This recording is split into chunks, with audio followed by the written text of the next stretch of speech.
O século XIX e o início do século XX foram marcados pela corrida do ouro negro da Amazônia, o látex.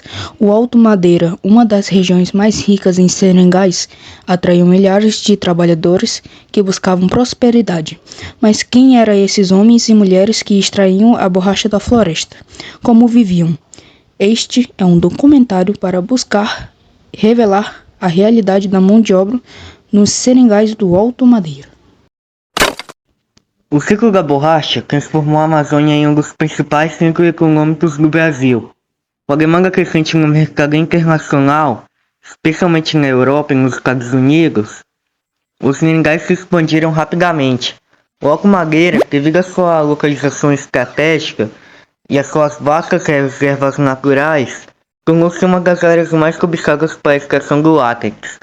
Contudo, para sustentar essa produção, era necessária uma força de trabalho massiva que muitas vezes foi explorada e mal remunerada. A mão de obra nos seringais do Alto Madeira era composta por diversos grupos de trabalhadores.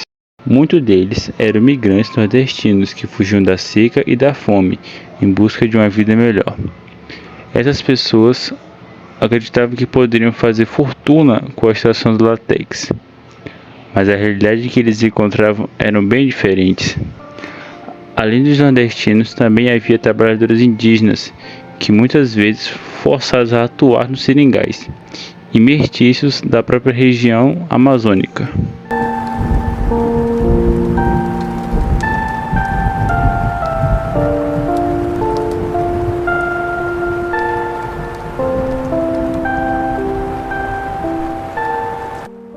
Uma das formas mais cruéis de exploração da mão de obra nos seringais era o sistema de aviamento. Esse sistema consistia no fornecimento de mercadorias aos seringueiros pelos patrões com preços inflacionados que eram descontados da produção de látex. No final, os trabalhadores estavam sempre em dívida, o que os impedia de deixar os seringais. O ciclo de exploração era contínuo e muitas raramente viam o lucro prometido quando partiram de suas terras natais. As condições de trabalho nos seringais eram extremamente duras. Os seringueiros passavam longas horas na floresta, enfrentando riscos constantes.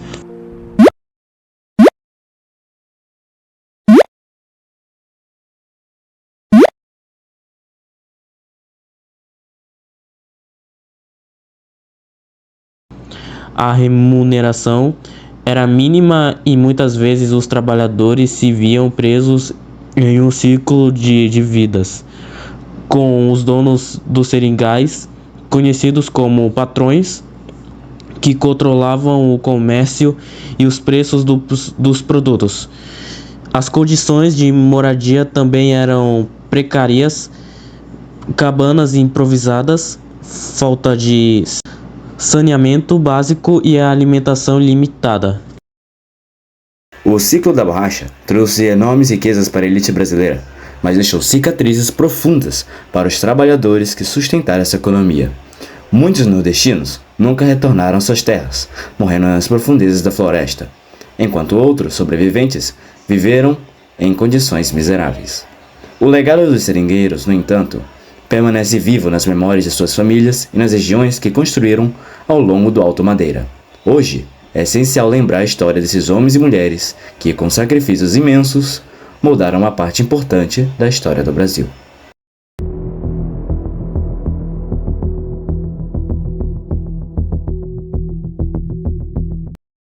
Dando continuidade ao nosso documentário, discutiremos os desafios de obtenção de mão de obra para os seringais do Alto Madeira e o mecanismo de exploração dessa força de trabalho.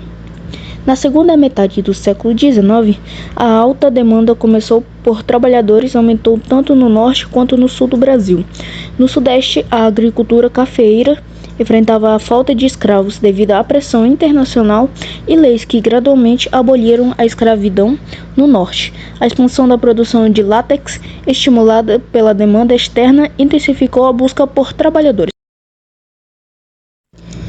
Inicialmente, essa demanda foi suprida por migrações internas e pelo aliciamento de indígenas, que eram forçados a trabalhar nos seringais. Contudo, com o tempo, a exploração indígena tornou-se insuficiente, levando à migração de nordestinos, especialmente após grande seca de 1879 e 1980.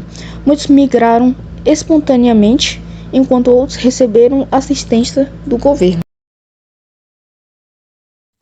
O uso da mão de obra indígena intensificou-se, principalmente no transporte de mercadorias e na construção de infraestruturas. Muitas vezes, essas populações eram submetidas a abusos e maus-tratos, com a conivência das autoridades locais, que garantiam a continuidade da produção.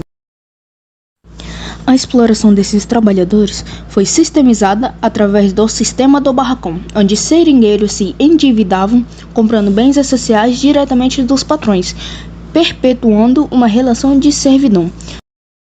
O fornecimento de alimentos, crucial para o sustento dos trabalhadores, vinha tanto de regiões locais quanto de áreas bolivianas próximas.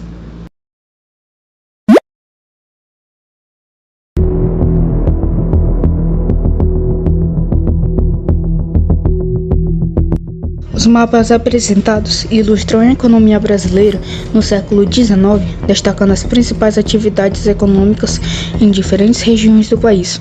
No primeiro mapa, as áreas de exploração econômica são representadas por diferentes cores, cada uma correspondendo a um setor específico: borracha em verde, pecuária em laranja, cana-de-açúcar em amarelo, café em marrom, algodão em rosa, mineração em roxo, cacau em roxo claro e fumo em vermelho. Na Amazônia, observa-se uma predominância da borracha, especialmente nas áreas mais remotas do norte. A exploração da borracha foi um dos principais motores econômicos da região durante esse processo de período, principalmente para atender a demanda internacional crescente. No Nordeste, atividades como a pecuária, a cana-de-açúcar e o cultivo do algodão são predominantes, com grandes plantações estabelecidas ao longo da costa. A cana-de-açúcar, desde o período colonial, foi uma das atividades mais importantes para a economia nordestina, sendo um produto de exportação fundamental. A região Sudeste se destaca pela produção de café, especialmente nas províncias de São Paulo e Rio de Janeiro. O café foi o principal produto de exportação do Brasil no século XIX, transformando a economia e a sociedade dessa região, que rapidamente se urbanizou e modernizou suas infraestruturas. A mineração, embora não tenha mais o mesmo papel dominante do século XVIII, ainda era relevante nas áreas de Minas Gerais. Por fim, o sul do Brasil apresenta uma diversificação econômica maior, com destaque para a pecuária e o cultivo de fumo, especialmente no Rio Grande do Sul, além de outras atividades como a produção de trigo e erva mate. O segundo mapa reforça a importância das mesmas atividades econômicas, com um foco maior nas áreas de produção de borracha, café e algodão. Além disso, ele inclui as estradas de ferro, que desempenharam um papel crucial no escoamento da produção agrícola e mineral, especialmente no Sudeste, conectando as regiões produtoras aos portos de exportação. Esses mapas refletem as transformações econômicas do Brasil ao longo do século XIX, com a transição de uma economia colonial baseada na monocultura para uma economia mais diversificada, porém ainda fortemente dependente da exportação de produtos primários. A distribuição espacial das atividades econômicas também revela as diferenças regionais marcantes, tanto em termos de desenvolvimento econômico quanto de integração no mercado global. A história dos seringais do Alto Madeira é um exemplo de como a busca pelo desenvolvimento pode muitas vezes ocultar as vidas e o sofrimento daqueles que realmente constroem o progresso. Este documentário é uma homenagem a todos os seringueiros que, com o suor e sacrifício, contribuíram para a economia da borracha no Brasil, mas que nem sempre receberam reconhecimento merecidos. Que sua história não seja esquecida.